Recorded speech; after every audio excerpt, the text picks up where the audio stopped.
Olá pessoal, nesse vídeo nós vamos falar do crime de omissão de socorro. Se você tem uma prova sobre esse crime, se você está estudando para OAB, para concurso, se você está militando e se deparou com uma situação e não sabe se enquadraria ou não na omissão de socorro, então agora é que todas as suas dúvidas serão devidamente sanadas. O crime de omissão de socorro está no artigo 135 do Código Penal, está ainda no capítulo 13, aquele capítulo dos crimes de periclitação da vida e da saúde. Portanto, ele é um crime de perigo. Isso é importante de ser entendido até para a gente compreender o momento consumativo desse crime. O crime é de colocar alguém em perigo, ou melhor, de não livrar a pessoa, de não proteger a pessoa desse perigo que já existe. Então vamos ver como é que é a omissão de socorro. Bora lá para a nossa lousa virtual. Então vamos lá. O crime de omissão de socorro é assim. Ele está escrito dessa forma no Código Penal: deixar de prestar assistência quando possível fazê-lo sem risco pessoal a criança abandonada ou extraviada ou a pessoa inválida ou ferida ao desamparo ou em grave e iminente perigo, ou não pedir, nesses casos, o socorro da autoridade pública. Bem, então vamos compreender coisa por coisa. Primeiro, a conduta. A conduta é esse deixar de prestar assistência, ou seja, deixar de prestar socorro. Essa expressão gramatical deixar de nos informa que esse é um crime omissivo próprio. Lembra o que é o crime omissivo próprio? O crime omissivo próprio é aquele em que a redação, em que a tipificação legal já é de forma omissiva. Todo crime que tem essa gramática, deixar de prestar socorro, deixar de prover instrução primária de filho em idade escolar, deixar de repassar à Previdência Social aquilo que recolheu do segurado, deixar de é indicativo de crime omissivo próprio. E quando você descobre que o crime é omissivo próprio, você descobre várias coisas assim de brinde, né? Quando você descobre que ele é omissivo próprio, você descobre mais várias coisas. Então, primeira coisa, o crime omissivo próprio, esse e qualquer outro crime omissivo próprio, ele se consuma com a mera omissão. Ele não exige qualquer outro resultado, ele se consuma com a mera omissão. Ou seja, quando você devia prestar socorro, podia prestar socorro e não prestou, o crime se consumou. Ainda que a vítima consiga ser salva depois por terceiros, ainda que a vítima consiga salvar-se sozinha, ainda que a vítima consiga depois, enfim, o perigo cesse, não importa. O crime se consuma no momento em que você deveria prestar socorro e não prestou. A esse respeito, tem uma pergunta que caiu uma vez num concurso e deixou todos os concurseiros assim de cabelo em pé, mas o gabarito estava correto, que era o seguinte, ó, presta atenção nessa questão, compara aqui com o crime de omissão de socorro. Um determinado empresário estava indo para o trabalho e estava passando por uma viela ali um pouco erma, né, uma viela sem muito movimento, e viu uma criança ferida precisando de socorro. Uma criança estava ferida precisando de socorro. Ele, como estava atrasado para o trabalho, foi embora, fez a reunião na empresa e depois de fazer reunião na empresa, ele voltou, se arrependeu, voltou e prestou socorro e levou a criança para o hospital. A criança foi atendida e não teve nenhuma piora na sua lesão. Ela já estava lesionada, mas aquele tempo que ela passou ali não deu nenhuma piora na sua lesão. Era essa a situação. E aí perguntava-se por que crime esse empresário arrependido deveria responder nos rigores da letra da lei. Depois a gente pode, por razão de política criminal, enfim, elocubrar alguma tese defensiva. Mas o fato é que no rigor da letra da lei, por que crime ele deveria responder? E aí tinha assim, omissão de socorro consumada, omissão de socorro tentada, crime nenhum ou lesão corporal. Então vamos colocar primeiro os pingos nos is. O crime de omissivo próprio, como é o caso da omissão de socorro, o crime que já é escrito dessa forma, deixar de, ele não admite tentativa. Ele não admite tentativa, não tem como tentar se omitir. Ou você se omitiu e o crime consumado está, ou você não se omitiu e aí não há crime algum. Não tem iter criminis, não tem como parar no meio de um crime omissivo próprio. Portanto, omissão de socorro tentada já está fora porque não existe, como diria, não existe. Então ficaríamos com omissão de socorro consumada, crime algum ou lesão corporal. Lesão corporal é um crime comissivo. Praticar a lesão corporal, provocar a lesão corporal. E ele não provocou lesão corporal nenhuma. Ah, mas a lesão corporal não pode ser praticada também por omissão? Pode, quando quem se omite é garante, quando quem se omite tem o dever de agir. Então, digamos que o pai levou o filho para o parquinho e por negligência acabou não tomando conta do filho, o filho caiu ali do trepa-trepa e se machucou. Nesse caso, esse pai deve responder por lesão corporal ou por omissão de socorro? Por lesão corporal, porque ele tinha o dever específico de agir. Lembra disso? Tá lá na aula do Gustavo, ele era garantidor. Então só poderia responder por lesão corporal quem era garante, quem era garantidor e não evitou a lesão corporal. Podia ter evitado, não evitou. Não era nada disso. Primeiro porque ele não era garante, ele não tinha nenhuma relação com essa criança, nem conhecia essa criança. Ele não era garante. E depois porque não é que ele não evitou a lesão corporal. Quando ele viu, a lesão corporal já existia. Ele só não prestou socorro a uma criança ferida. Então, lesão corporal também está fora. Está esquentando. Então, ficamos entre o crime, lembra as alternativas? De omissão de socorro consumada e de crime algum. O nosso coração manda a gente assinalar crime algum, porque, puxa vida, não aconteceu nada, ele foi e voltou, ele se arrependeu, será que não dava para falar em arrependimento, professor, arrependimento eficaz? Aí já começam umas viagens desse tipo. Mas olha, arrependimento eficaz, desistência voluntária só existem se a pessoa evita a consumação. Então a pergunta é uma pergunta anterior: quando o crime de omissão de socorro se consuma? Quando o crime de omissão de socorro se consuma? Ele se consuma na situação em que há necessidade do socorro e há a possibilidade do socorro. Eu tinha a necessidade do socorro e tinha a possibilidade de prestar o socorro e não prestei. Aí consumou.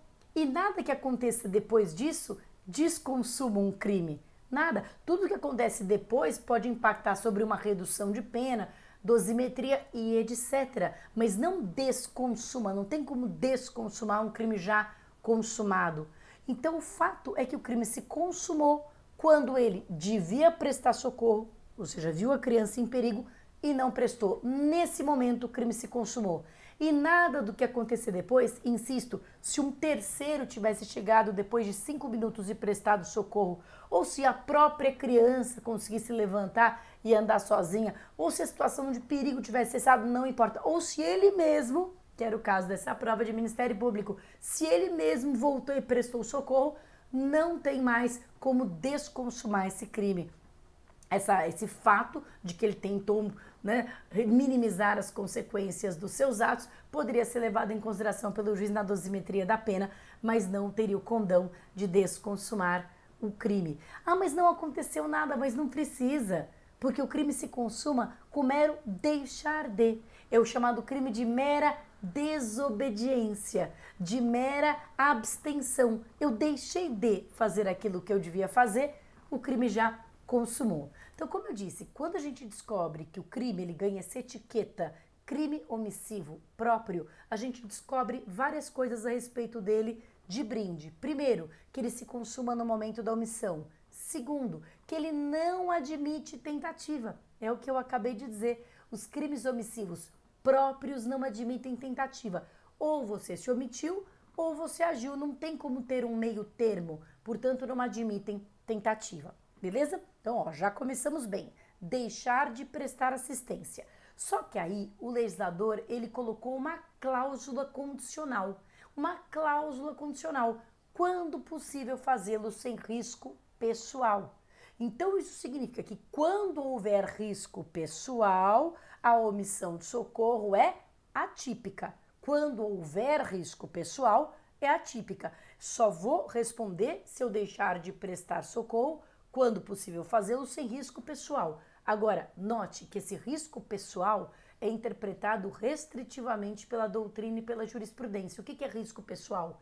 O risco de chegar atrasado no trabalho, o risco de perder uma reunião é risco pessoal? O entendimento é que não. O entendimento é que o risco pessoal aqui que está sendo considerado é o risco à vida ou à integridade física do próprio omitente.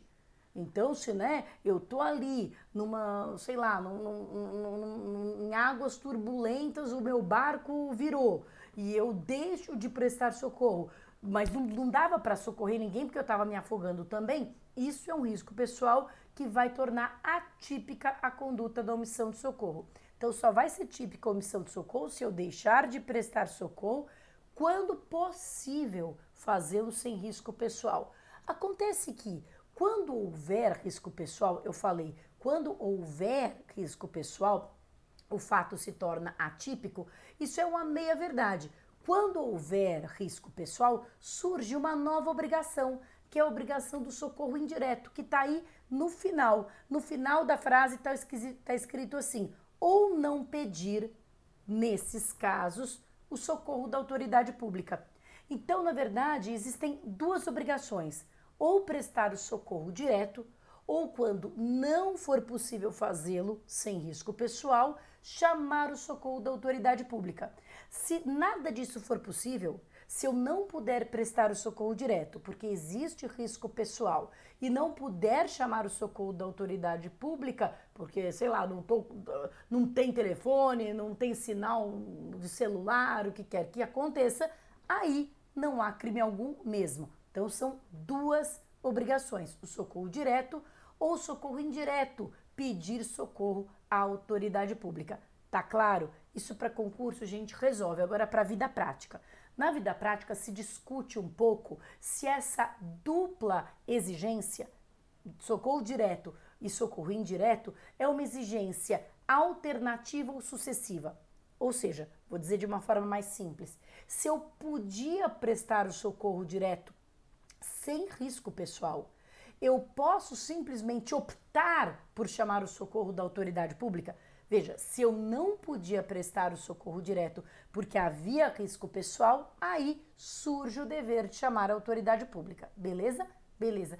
Mas e se eu podia? Mas eu não quero, eu podia, mas não quero, tô afins, não tô na vibe, não tô no clima. Prefiro chamar o socorro da autoridade pública. Existe essa alternativa?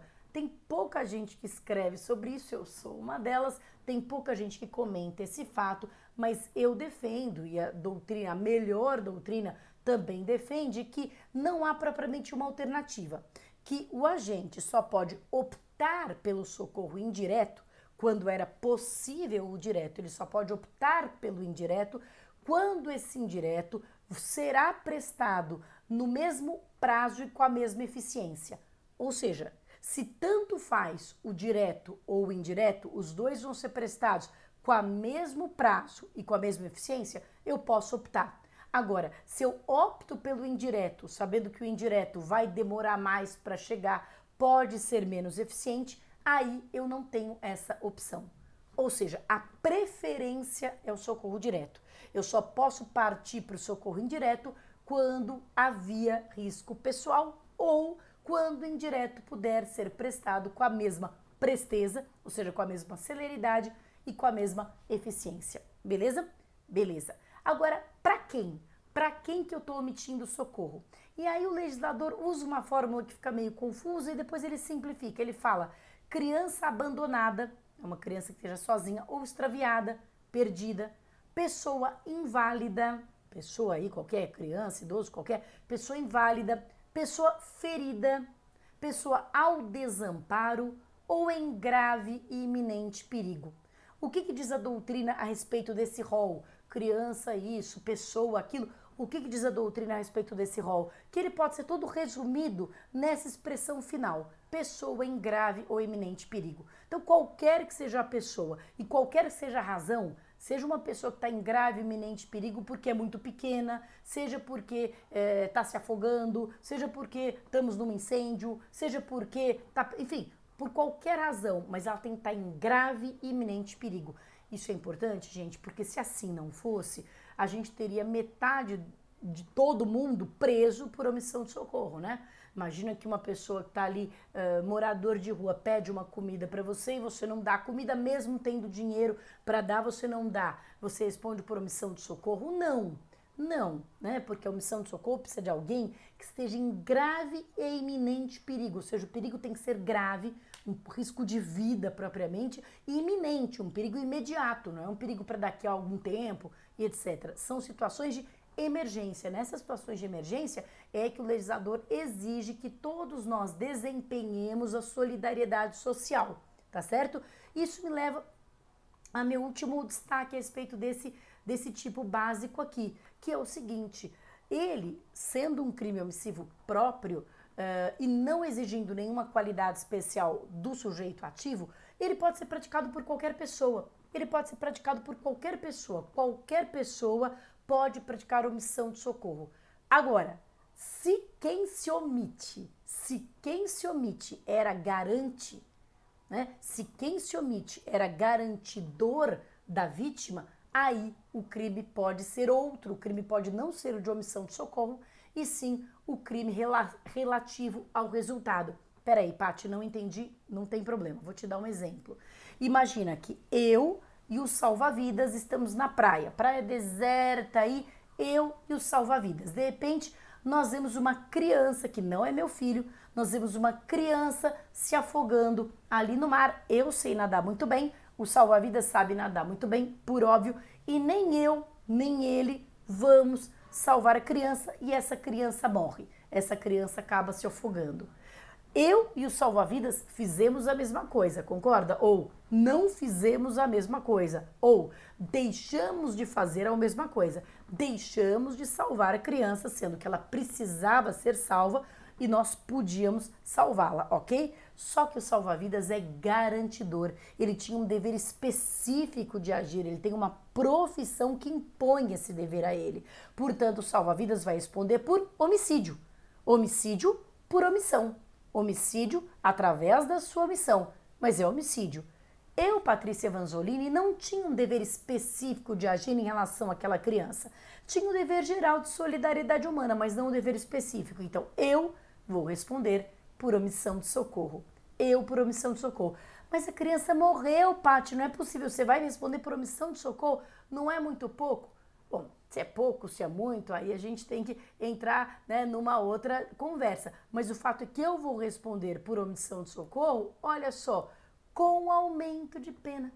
O crime de omissão de socorro tem uma majorante, tem uma causa de aumento de pena de metade se da omissão resulta lesão corporal de natureza grave e ela é triplicada se resulta a morte. Então, olha que interessante. Qual a diferença entre o crime do salva-vidas, homicídio por omissão, e o meu crime, omissão de socorro com resultado morte? Omissão de socorro majorada pela morte. É que eu não era garante, eu era uma pessoa qualquer e ele era garante. A pena dele vai ser muito mais alta do que a minha, mesmo que triplicada. A pena da omissão de socorro ainda assim vai ser muito menor do que a pena do homicídio, né? Uma pena de 1 a 6 meses, mesmo que triplicada, vai ser uma pena de 3 meses a 1 ano e meio, ainda assim é uma pena menor do que de qualquer homicídio, beleza? Omissão de socorro com resultado morte. Eita, esse quadrado aqui não estava no programa não, eu esqueci ele do arquivo passado, esquece, abafa o caso. É o seguinte, a omissão de socorro também tem algumas modalidades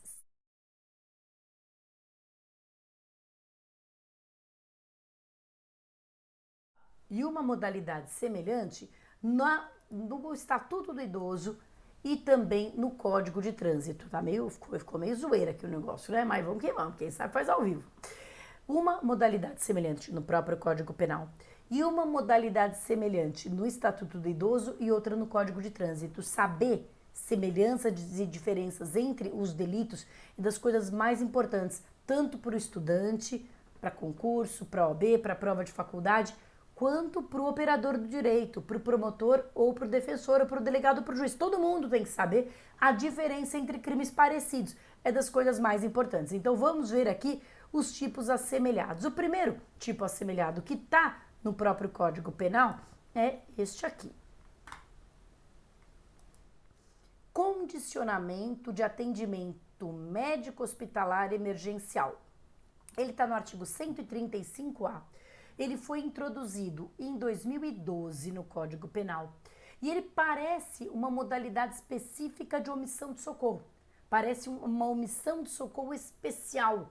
A omissão de socorro no âmbito da saúde, parece, né? Mas, na verdade, ele tem uma redação um pouco distinta. E, aliás, ele não é um crime omissivo, ele é um crime comissivo. Olha o que é esse crime, olha que detalhe, olha como ele é peculiar.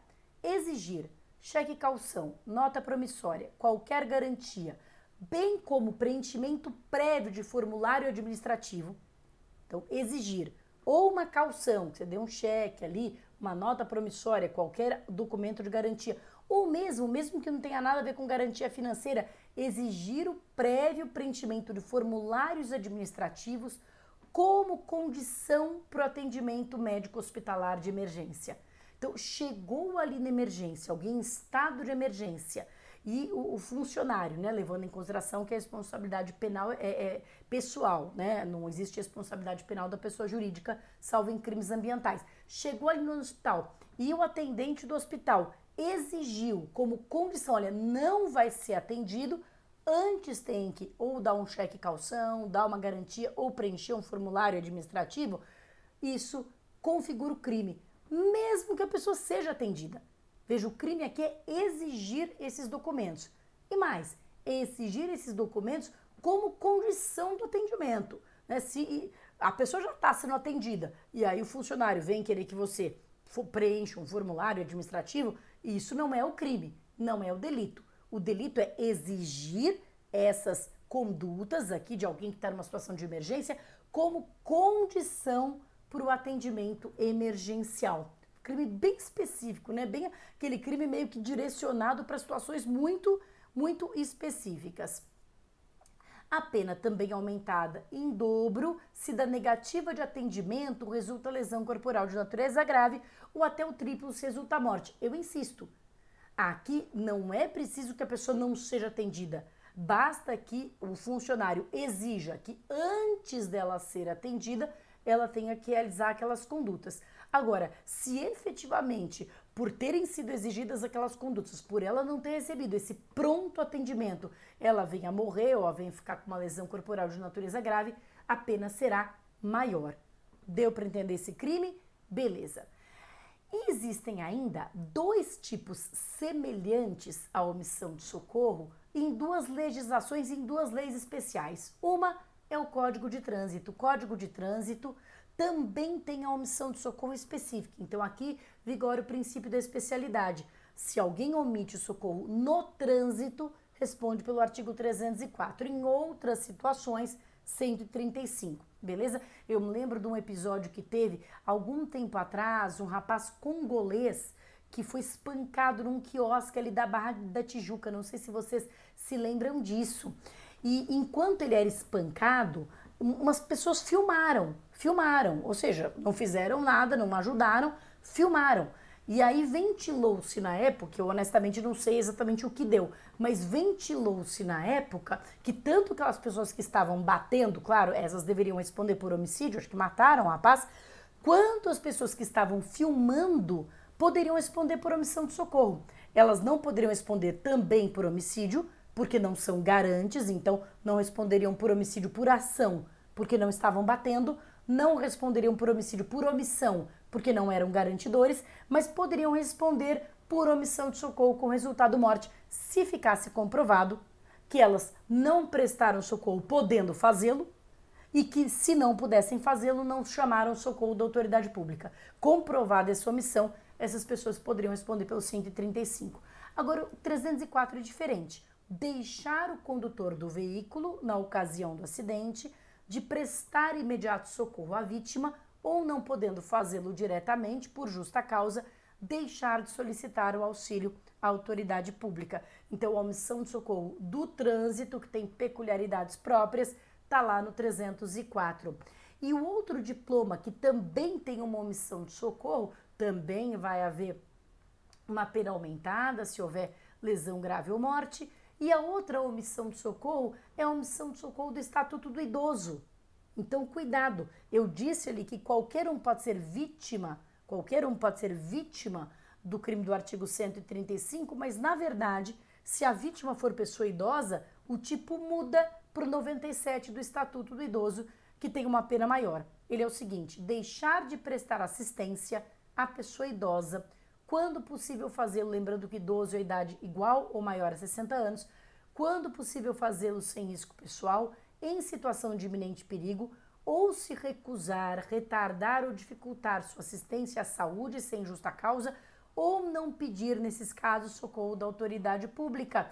Então, esse é o tipo de omissão de socorro de idoso, também com aumento de pena, se houver resultado lesão grave ou morte. Então, o que você tem que lembrar? Você tem que lembrar de que a omissão de socorro está no 135 e que nós temos situações assemelhadas no Código de Trânsito, omissão de socorro no trânsito 304, se a vítima for idosa, a omissão de socorro do idoso, artigo 97, e que se for uma conduta praticada naquele contexto de tratamento hospitalar emergencial, exigir cheque caução, nota promissória, garantia ou preenchimento de formulário administrativo como condição do atendimento médico de emergência, é um crime específico do artigo 135A, tá certo?